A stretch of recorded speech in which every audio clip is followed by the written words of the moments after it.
I think we need to have a great discussion on some of the collectible of certain cards and why certain ones fetch prices that are beyond what I think they should. And also kind of looking back at history and how us as a community collecting cards is kind of a hypocrite, because why is this card more expensive than this card? And a lot of people will tailor this down to a few different things, which could be the pool rates, the cost of the booster box, the set entirety of how much that would cost, the Pokemon that are on the cards in general, the grading rates of what these are. And I'm like, it can make your head spin. But that is something that I'm going to talk about, because specifically what interests me here is gold cards. And that's because I'm like, wait, why are we having such a high price that's being fetched for all these gold cards? Specifically with the new modern era of Mega Evolutions, where we've seen the Mega Gardevoir, we've seen the Mega Lucario, we've now seen in the Phantasmal Flames the Mega Charizard, and then also in Ascended Heroes there's now the Mega Dragonite. And by the way, people weren't fans of the Mega Dragonite with the, you know, wings coming off the top of the head. So I'm like, what is going on that's going to charge this fee that makes these cards the top tier? Yes, they are the most rare for the sets, but that has not always been the case. So let's reflect on current day, then we'll reflect on the past and kind of say what the hell's going on here. What the hell did you just say? So according to the TCG player, the pull rates for Mega Evolution were 1 gold card out of 1,260 packs. That's a lot of packs, by the way. And as of making this video, there are $257 for every single booster box. So it's still in print. So that's kind of what the standard is right now as these new sets are coming out. And as of making this video, the Gold Lucario is $284, while the Gold Gardevoir is $220. So before, if you guys remember, this was like a $500, $400 card that people are paying a premium for. But obviously, as sets have died down, I mean, it's all right. Like, we'll see it coast down. And that is important to note. Now let's go to the Phantasmal Flames one. Again, it appears that the pull rates for this are 1 pack out of 1,260 that you could get one of the hyper rare Gold Charizards here, where essentially that would be your great pull. But I want to go over the cost of that one. Currently, those booster boxes are going higher up for $289, but what's weird is people are associating that with Obsidian Flames 2.0, and they're like, not a great set. So overall, that's working against it. Man, this shit whack, man. I just found this shit fun, man. I don't understand. It's like probably no fucking good, man. Bitch be calling me tapping that shit, man. But currently, the Mega Charizard is worth $349. So you can see these are all top chase cards for what they are. Now, I was like, man, you know what's really interesting about this is the design effect of all these cards are very similar back to the Sun and Moon era when it was first introduced to have the rainbow rarity.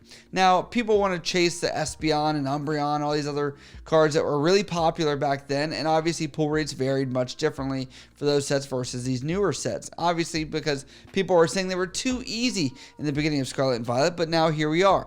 What I want to say is, like, if you are from 10 feet away and you're looking at a rainbow card, you don't really get to notice what that card is until you're really up close and personal, because when you look at these cards back to back to back, you really need a light reflection on it in order to actually see it and see which Pokemon are being displayed. Kind of like the current day gold Pokemon cards that are there, which I would say what's weird is the Sword and Shield era actually introduced a better gold card because you could actually tell what was on the card. Speaking of which, I'd like to go to that part of this area of Pokemon because I'm like, it makes more sense, but it doesn't. And I want to thank this user over at Elite Forum, which has compiled every single gold card on this forum, but his name is Banks. And you can see that there's Origin Form Palkia, there's the Articuno, the Zapdos, Moltres, some common big hitters to include Mew and Snorlax and all these Crown Zenith cards as well. And what's weird is if you look at this, you can look at Chilling Reign,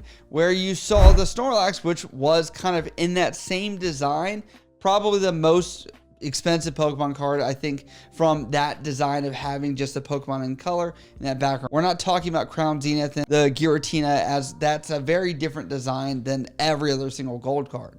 But even so, that Snorlax fetches $102, but that's not these levels that we're seeing from the other Pokemon that are there. And by the way, the booster box for Chilling Reign is about $520 as of making this video. So that's not really pushing this price up. If so, you think it'd be higher because the booster box prices we talked about before with current modern sets. Also, according to this graphic here that somebody made, it shows about 1 in 100 are going to be a gold rare for Chilling Reign, which that does not mean you are going to pull a Snorlax, but it could be any of the other ones, including item gold cards as well. So then I started looking at Silver Tempest, and that's because I was like, wait, there's a big gold card in there with a very popular Pokemon that I don't see anybody hyping up. Now, the pull rates for this are 1 in 809 gold cards, according to this display right here. The Silver Tempest booster box is also $467 as of making this video.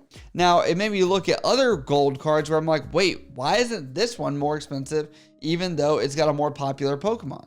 But if you look at this chart here on TCG Player, it shows that the Gold Lugia VSTAR here is only $20.91 for the market price. I don't know how that is when I would say Lugia is a more popular Pokemon than some of these others like Lucario, for example, where I'm like, there's more fan favoritism there with the Neo Lugia that's out there and, you know, people loving Gen 2. I'm just kind of like this. I get it. There's more rarity of that one. It's more modern, but I'm like, there's definitely cards that are more accessible right now that are pretty rare that do have popular Pokemon as well. Now, I'm going to tell you guys this. Overall, I am a gold collector. I love some of these cards. I collect any of the ones that do have Pokemon on them typically, and I do believe that these modern sets that have them, those cards will move down in value as more of them get pulled out with future sets, as well as we're going to see that there's going to be other gold cards out there. And there are many other iterations of gold cards that Pokemon's printed in the past that for some reason don't have that same demand as what we're seeing now. I don't know if it's just the new wave of people coming into the hobby that's causing this huge wave of demand of gold cards. But I'm like, you could look back only like, I don't know how many generations ago, and you could even get PSA 10s of some of the cards for how much these people are paying, where I'm like, you could guarantee the best looking card, a Pokemon you want, and it's probably at a lower point than it could be in the future, where if you're the investor bro, you probably could make your money worth a little bit easier than this. But I'm not trying to hype up and pump gold cards because I have them. I'm just like, this doesn't make sense, and it's never made sense to me, especially as a lot of people talk about modern Pokemon cards and they say the art is better or this is better. I'm like, well, the art of these newer Pokemon cards, objectively, I think people would be like, it's hard to tell what it even looks like because you have to have it in person holding it a certain way and doing all that just to see what's going on. But I'm like, there's other cards out there that are just as rare. Getting a PSA 10 would be easier, and you probably could add some to your collection that could grow over time. But what do you guys think about this new wave of gold Pokemon cards and this new hype that's around them that everyone seems to magically now have, but don't actually look towards other cards like these that I think could deserve some love as well? Let me know down in the comments below.